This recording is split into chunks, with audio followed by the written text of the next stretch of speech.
ذات احدیت'den اول صدا جلدی واحد جنب الشاهی امداد خدا جلدی تعظیم و ثنا است شاه شهدا جلدی بیواسطه درگاه حقدن بندا جلدی وحدت لبلند دون توحید علمین لبک ای ناصر دین لبک بیار و معین لبک من یار و مدد کارون لبک حسین لبک لبک حسین لبک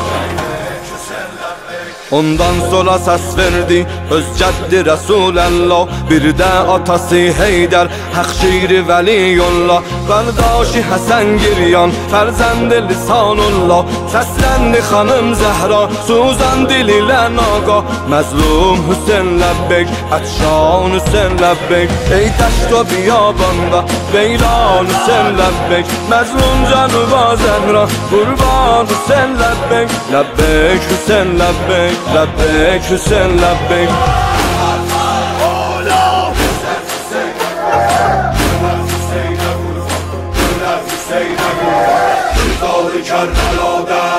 گلزار کربلاده دلر حسین قربان دلر حسین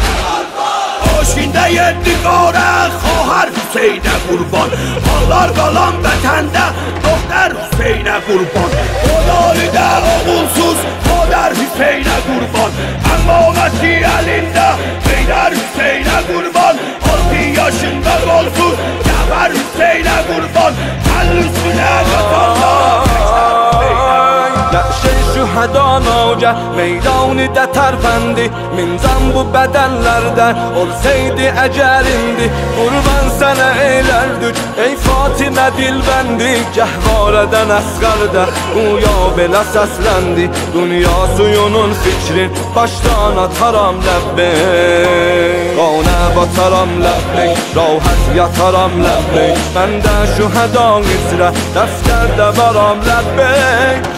لبک حسین لبک لبک حسین لبک yüz koydular meydanen اطفال حرم یک بار bir iddə xanım övrət bir iddə bala qızlar Əllər uca başlardan burqa yerinə saçlar bir hal ilə gəldilər kafərdə baxar ağlar Zeynəb qabağa düşmüş səslər ucadan lebbek ey Zeynəbin alanın ümmidi əman lebbek gəldim anamın oğlu Qurban sənə can ləbbek Ləbbek Hüseyn ləbbek Ləbbek Hüseyn ləbbek